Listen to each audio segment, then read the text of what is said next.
plan, he said it's a slope issue. Now look, And we're up.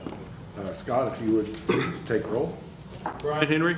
here, Walker Henson. here, David Trojan. Here. Scott Orr. here, Cole Ring. here, Marvin Cusick. Here. Don Roberts. here, Clarence Malley. here. Greg Hopp. Have a quorum. Thank you, sir. We have a quorum, so I hereby call the September 18th meeting of the Metropolitan Area Planning Commission to order. First item on the agenda is to read or take a look at the minutes. If everybody's had a chance to do that, I will entertain a motion to approve. Motion to approve. Second. Motion and second to approve the minutes. All those in favor, aye. Aye. Those opposed? That motion carries.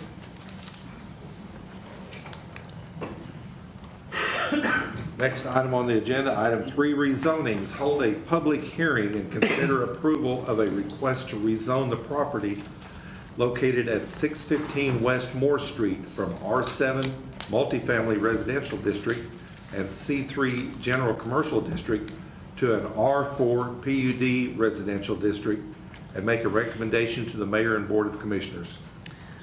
Yes, Commissioners, this is an item to do a little rezoning here on 615 Westmore.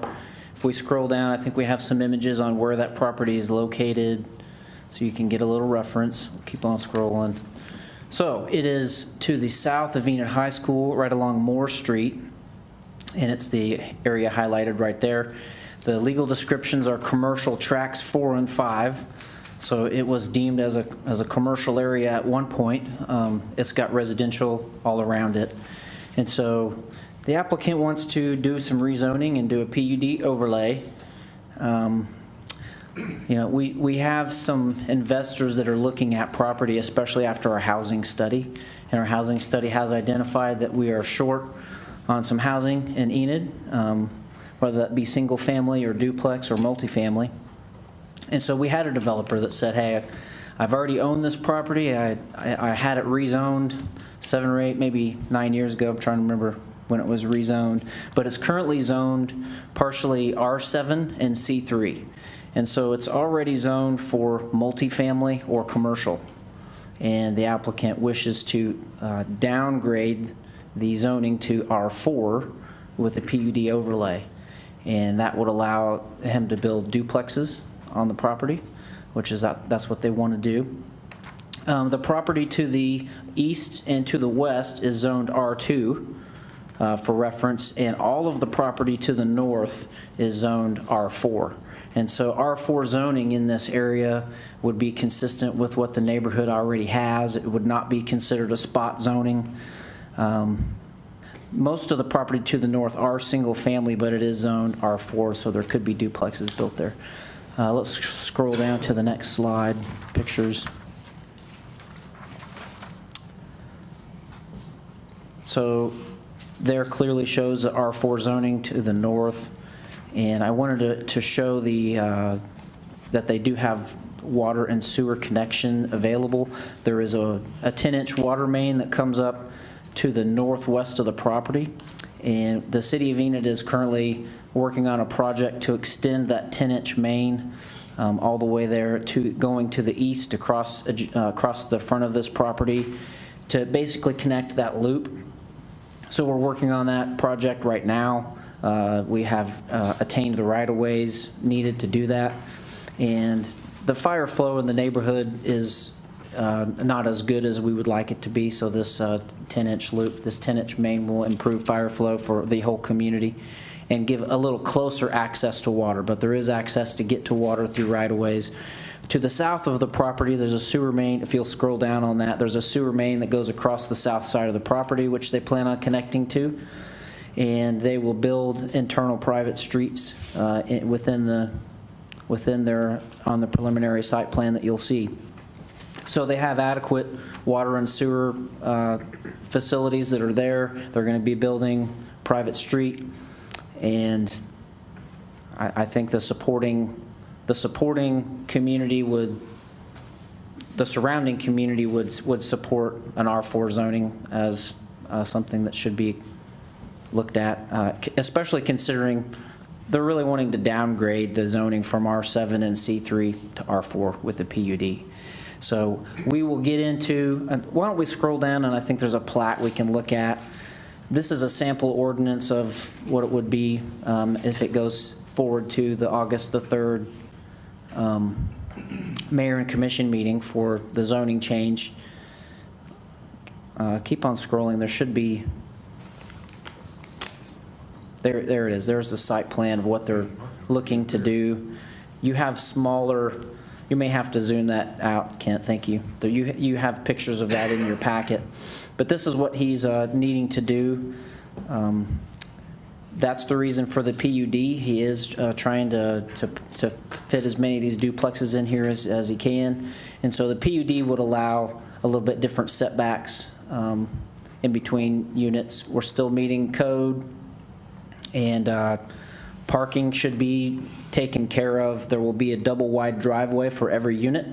So on one of those buildings, there will actually be 2 double wide driveways, and each unit will get a single car garage. So there should be 3 parking spaces available for every unit, which should eliminate on-street parking. The applicant wishes to have only one-way parking on the streets available. He's building private roads that are 25 feet wide. The renderings that we've seen for the duplexes look very modern and high-end, so they should be very nice duplexes. I think that answers about all the questions. In the background, you'll notice, and if you look really closely on this, the applicant in the PUD process desires no sidewalks to be built on this, and there's a few reasons why. One of them is because there's already going to be double driveways, 2 double driveways per unit.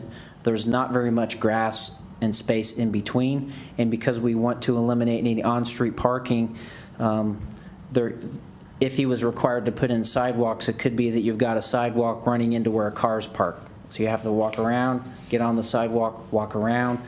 And this particular lot slopes significantly from the west to the, or from the north to the south. There's significant slope as well. So those are some of the reasons that they didn't think that sidewalks were a good fit. So they wrote that into the PUD and put that in there. So that is the short of it. Chris Burdick is here, who drew up the preliminary plat. They have also submitted in the packet a PUD statement and covenants for their PUD. So hopefully you've had a chance to review all of that. Chris Burdick is here and can answer any questions that you might have on this.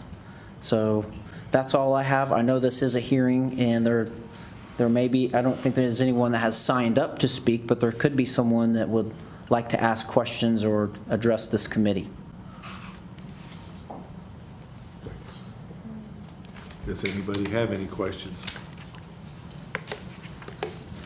Chris, I spoke to you earlier. So the amount of concrete in front of each of these units, these will be 3,000 square feet of residential. Right. So how much concrete and how much green space without? I don't have those exact numbers as far as yardage is concerned. Like Scott said, they're doing double driveways. You're parking 4 cars, so is it 40 or 50 feet? Chris, can you come on up to the podium, please? The lot size on all of the interiors is 70 feet frontage. So 70 feet, so if that's you've what I was got curious 40 feet of 40 or 50 feet of driveway, then driveway is not much. Yeah. I think we look at it, they're 40 foot wide, the drives, 10 foot for vehicles, per vehicle, across the front. As Scott stated, the issue that we were having with sidewalks is, so this property drops 28 feet from the north to the south, naturally. So it's not the running slope of the sidewalk that's a concern, because that can match the running slope of the street for ADA, doesn't matter. The problem that we are running into is each one of these units will have a retaining wall between them. So they'll be stepped down a couple feet going down to make up that grade. And what we run into is is trying to get off the street. We've got about 1.5 to 2 foot, these houses, these units will be, from the curb up to the finished floor. And we've got about 15 to 20 foot to do that in. And when we start losing, I mean, it doesn't sound like much, but when we start losing 5 foot for flat for the sidewalk, then from that sidewalk up to our garages gets extremely steep. You know, we discussed with Scott, we could put sidewalks in. We can put them in, but they won't meet ADA. And so there, we get in worse situation, obviously, if we build them and they're not per ADA than if we don't have them. But it's the cross slope that's causing the problem. It's not the running slope of the property.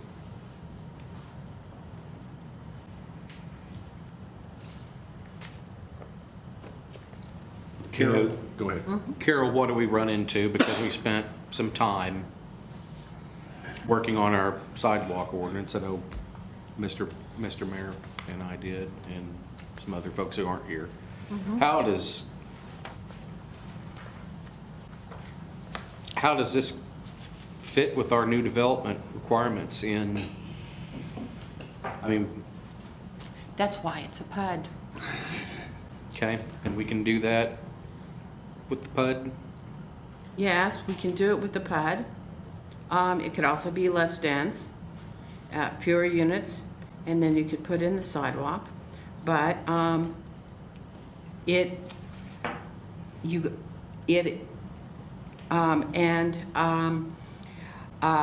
let's see, you also need to decide that that they have clearly demonstrated that the road will be maintained, but I required them to beef up that it wasn't going to be the tenants that are being expected to improve the road and maintain it, but that it will be the owners, which will predominantly be the developer. There are limitations on the sidewalks, but a PUD would allow the developer to do what he wants, is with your permission and with the city council's permission. And having sidewalks that aren't ADA accessible is really not a good thing. I mean, you know, that could make people think that it is accessible and it's not. So it's better to just say it and make it be clear and not to try to apologize.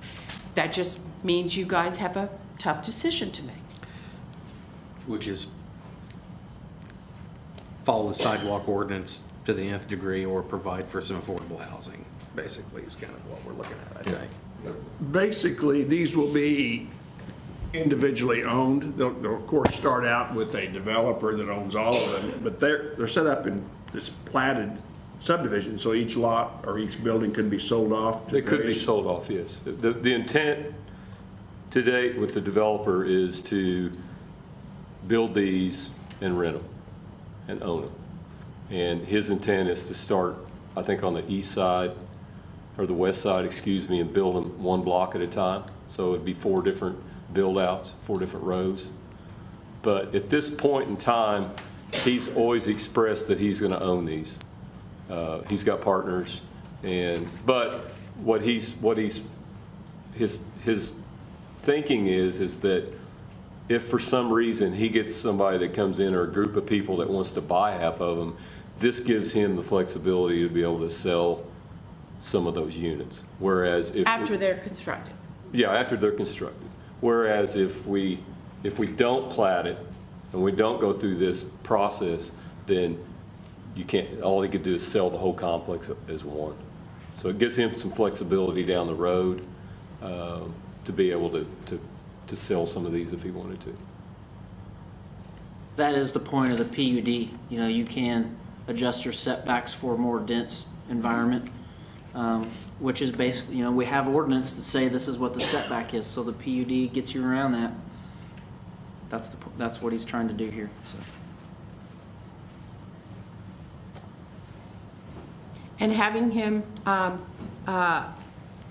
His covenants do indicate that the owners will be responsible. It'll probably be him, and he will be responsible for the road going forward. But if he sells, then it will be him plus the owners. But he is constructing it all.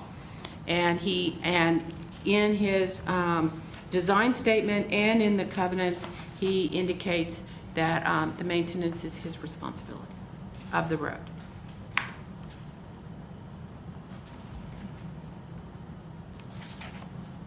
Any more questions? Entertain a motion. Make a motion to approve? I have a motion to approve.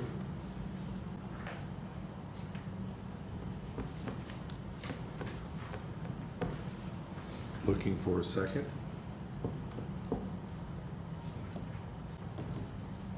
I'll give you the second. Move it along. Okay, I do have a motion and a second to approve the rezoning at this point from C3 general commercial and R7 multifamily to an R4 PUD residential district. All those in favor, aye. Aye. Those opposed? And the motion carries. Okay. We will move on to the next item, which is plats, and consider approval of the preliminary plat for the, excuse me, for the South Creek addition, blocks 1 through 3. Scott? Yes, Commissioners, these are some of the same slides that I just showed you, just showing the location of this property, that it does have access to water, sewer. They will be constructing the roads. And if we can pull the slide down to that picture of the preliminary plat. This is what you'd be approving for the preliminary plat. We've looked over it with our engineering team, with community development, and we're satisfied with what they've drawn in on the preliminary plat. So this will give them the ability to start construction on all of the utilities and the infrastructure that needs to be built. And before they can start putting in houses, it'll go through a final plat procedure, which will come back to you. And then after you would approve the final plat, it would go to the mayor and commissioners. Any questions for Scott? You've received no protests from any of the surrounding property owners or no feedback? We have had a neighbor to the north that has been vocal about it. She has been concerned about drainage to her property. We feel like that we have looked at all of the drainage designs, and it seems like they're gonna mitigate their own issues with a good design that they've come up with. I think the property drains to the south. It all drains to the south, going into Boggy Creek, and so you can see on this plat, they have on the east side and on the west side boundaries put in a concrete flume on both sides to carry all of that water to the south and then be drawn into a flume system that takes it to Boggy Creek.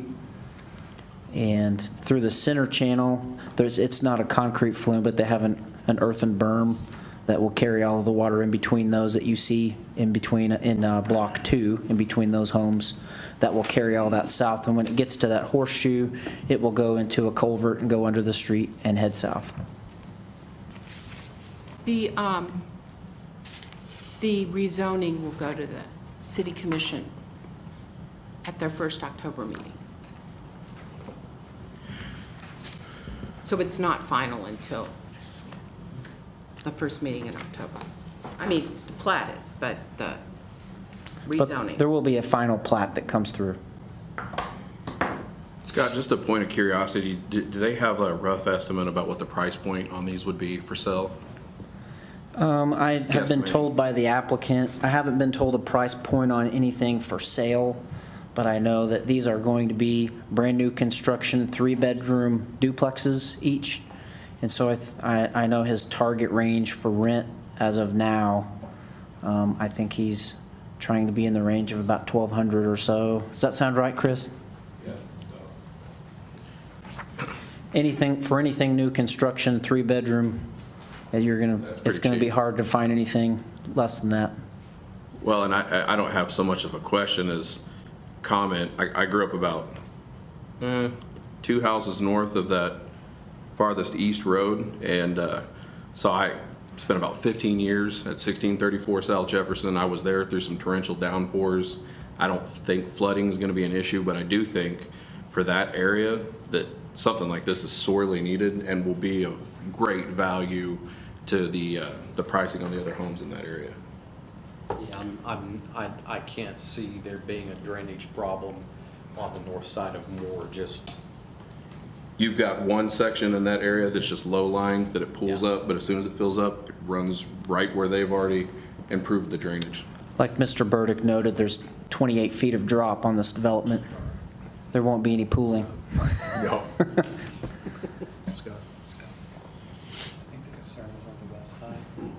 Everybody to speak, probably not. Is there anybody signed up? Okay. So the I don't street, think, no, there is no one the side. street is 25 feet in width to curb, correct? And parking on one side, how much space would you anticipate one side of parking? What's the normal width, 10 feet?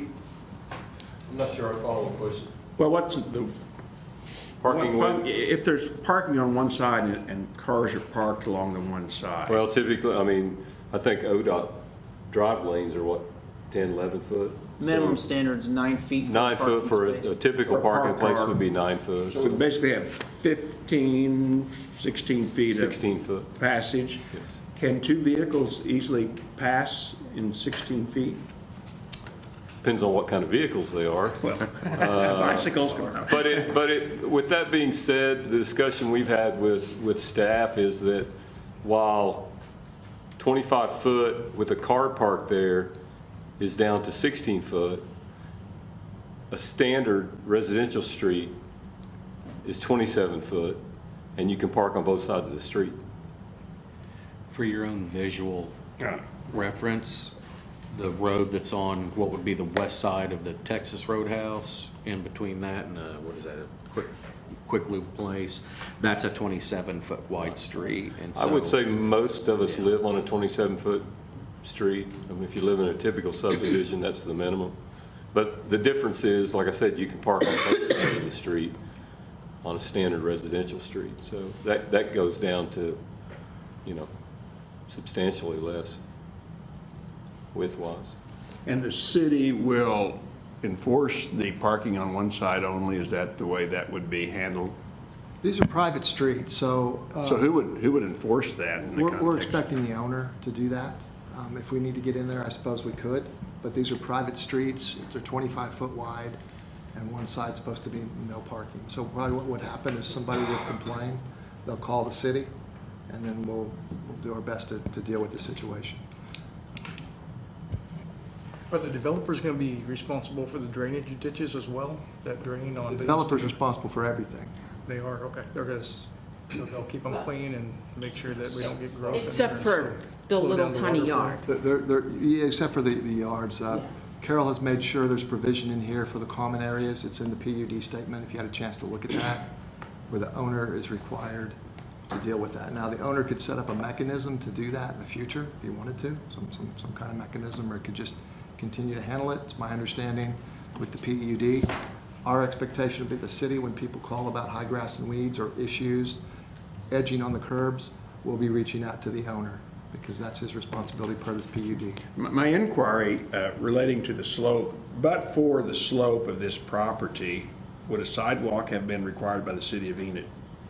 A sidewalk would have been required in new development, but PUDs allow developers an opportunity to customize, if you will, and that's what I think Carol has explained to you, what this developer has done. Scott further followed up on the setbacks. May or may not meet what's required in the zoning here, but the developer's trying to put 28 units in there, 28 duplexes, and that's a lot to get into that area. And to do it, I think that's some of the sacrifices, but Chris, jump in there. You designed it for him. Gerald's right. I mean, it comes down to a financial situation, and the developer feels like he has to have this amount of units, and you really can't see the whole picture But there's, what is it, 5 acres, I think, to the south of this that he's just given up because it's floodplain.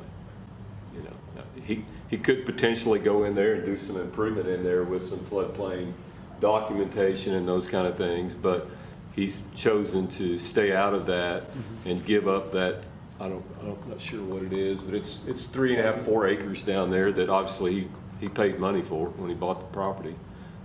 But it just comes down to an economic standpoint of number of units and return on your dollar. I mean, that's what most of these come down to, but yeah, I think Gerald hit it right. The only thing I would say a little bit different is the developer will be responsible for all the improvement maintenance except for water and sewer, and those will be public. He's got to put them in, but then there'll be an easements where the city will maintain, which is typical for every subdivision in town.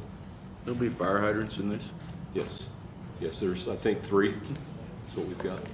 And as Scott said, that other line that is coming through on Moore will tie in 2 different locations so that we'll have loop pressure. They're coming off that 10-inch main. Yeah. And the other nice thing about this is it's got 2 entrances. So it's not 28 units on one entrance. That's always kind of an issue we get into Enid. Seems like all our subdivisions have 1 entrance and 1 exit. Well, and I'm new at this, so bear with me. With them being private streets, do they make them heavy enough for the fire trucks to go down? Yes. And they'll make sure of that? Yeah, to answer your question, definitely. Okay. And it also goes back to, if they don't make it where they'll hold up, they'll be back in there fixing it, because you're not going to rent these things to people if the streets are falling apart and they're not being maintained. It's kind of what Carol said, if all the yards are 2 foot tall in grass, good luck at renting them. So I know that's not reassuring, but that is, you know, something that if the roads aren't built adequately, then they're going to fall apart, and that's a good point. And then he's going to have to go back in and fix them because it's not going to be on the city. The applicant did tell me that he would build it to our same strength of concrete that we use for roads.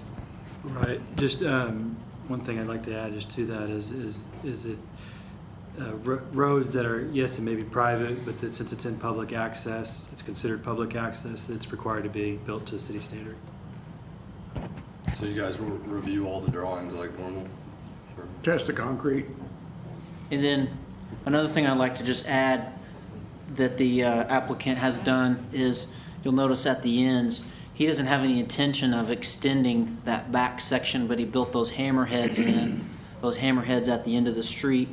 So in the event, for some reason, that one of those streets was blocked off due to construction, you could still have a large truck or a car turn around in that hammerhead section at the end of the street and then come back down the original street. So that was a smart design choice, just in case there's maintenance being done on the other road.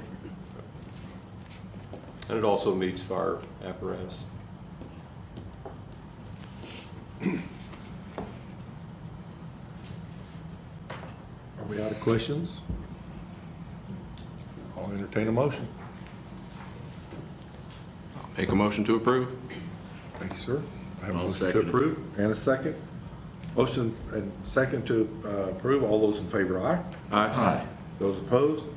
And that motion to the approval of the preliminary plat of the South Creek Addition, blocks 1 through 3, passes.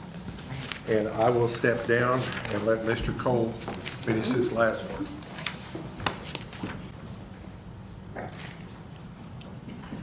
Our next item is 5.1, use by review. Hold a public hearing and consider approval of a use by review for Wagon Wheel Wind Project LLC for 2 proposed 200-foot tall transmission line towers to be located at just north of the intersection of East Marshall Road and Oklahoma State Highway 74. Scott? Yes, Commissioners, we've got Wagon Wheel Wind Project. They're already doing some windmill construction out east into the south, and they are needing to put in a few towers for their transmission lines. And I've put here a picture of the MAPC boundary area for you and your consideration. Why we're here tonight is this is see if I can get this thing to work. That is the project site. So we were talking about Highway 74, south of Covington. We're about a half a mile away from Garfield County, from the border. And so that's how far away it is, but it is within the MAPC boundary. And any energy structures need to come before this board. They have proposed 2 of them to get across Highway 74. They already have a road agreement from the Garfield County Commissioners. They have approval letters from Vance Air Force Base, DOD, Woodring, and they have done all of their homework. If you'll scroll down to the next slide, that shows where the transmission line will come across near Marshall Road and across Highway 74. And that's their plans to get the transmission line across. If you have more questions, that's really all I have. Are we in Garfield County still? So just a half a mile to the south, we're not in Garfield County. The applicant is here. There's several of the Max is here tonight. He sent me a slideshow, and I can put him up here with the slideshow, and he can go over their entire project with you if you would like, but we really have all of the approvals that we need, so we're bringing it before this board. Air Force Base is happy with it. It's not going to interfere with Woodring. County Commissioners already have a road agreement, so if there's any more questions, I'd love to answer them for you. I will say, gentlemen, that 3 folks have signed up to speak on this. They are, in fact, with the project. If you gentlemen have questions or not, maybe they're certainly welcome to speak, but if no one has any questions, then Do they want to talk? you can talk if you want. I'd provide you a motion to approve I if have a you're ready. motion to approve. I'll second it. I have a second. All those in favor? Aye. Any opposed? There are none. That motion carries. We have one more item left, Cole. And that is to adjourn. Make a motion to adjourn? I have all the motions. Do I have a second? All those in favor? Aye. And if there are any nays, you can clean up afterwards. Nope. I'll give you, that was easy and painless.